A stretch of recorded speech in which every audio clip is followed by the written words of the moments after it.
Magandang araw! Ngayon ay ating pag-aaralan ang tungkol sa pagpapahalaga at kung ano nga ba ang 5 katangian ng mataas na pagpapahalaga.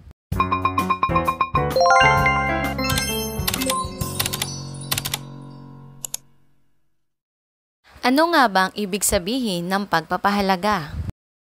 Ito ay nagmula sa salitang Latin na valore na nangangahulugang pagiging malakas o matatag at pagiging makabuluhan o pagkakaroon ng saysay o kabuluhan.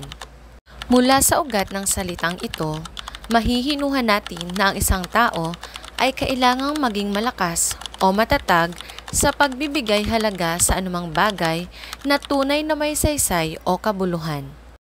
Halimbawa, mapahahalagahan ang pag-aaral kung paglalaanan ito ng iba yung pagsisikap at pagtitiyaga na may kalakip na sakripisyo. Dumako naman tayo sa 5 katangian ng mataas na pagpapahalaga. Ito ay ayon kay Max Scheler.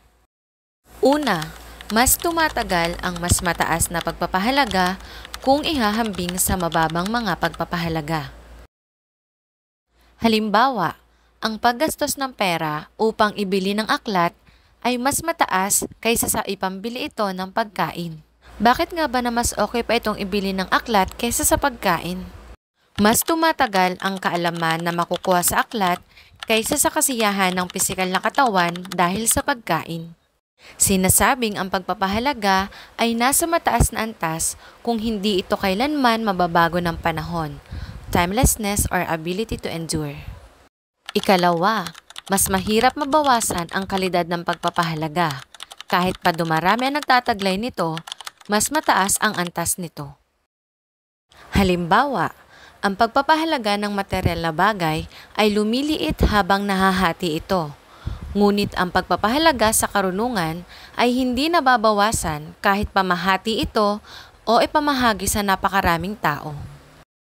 Ang pagpapahalaga ay nasa mataas na antas kung sa kabila ng pagpasalin-salin nito sa napakaraming henerasyon na pananatili ang kalidad nito o yung tinatawag na indivisibility. Ikatlo, mataas ang antas ng pagpapahalaga kung ito ay lumilikha ng iba pang mga pagpapahalaga. Halimbawa, ang isang tao na nagtatrabaho sa ibang bansa na tinitiis ang lungkot, pangungulila at labis na pagod upang kumita ng sapat na salapi, ay ginagawa niya ito upang mapagtapos sa pag-aaral ng kanyang mga anak. Para sa kanya, mas mataas na pagpapahalaga ang mapagtapos ang kanyang anak sa pag-aaral kaysa sa kanyang pagsasakripisyo at pagod. Ika-4, may likas na kaugnayan ng antas na pagpapahalaga at ang lalim ng kasiyahang nadarama sa pagkamit nito. Sa madaling salita, mas malalim ang kasiyahan na nadama sa pagkamit ng pagpapahalaga, mas mataas ang antas nito. Halimbawa, mas malalim ang kasiyahan ng pagsali sa isang prayer meeting kaysa sa paglalaro ng basketball. Ito yung tinatawag na depth of satisfaction. At ang ika-5, isang pagpapahalaga ay nasa mataas na antas kung hindi ito nakabatay sa organismong nakararamdam nito. Halimbawa, ang taong may kapansanan na patuloy na lumalaban sa hamon ng buhay, hindi ito naging hadlang upang ang pagnanais na magtagumpay ay makamtan.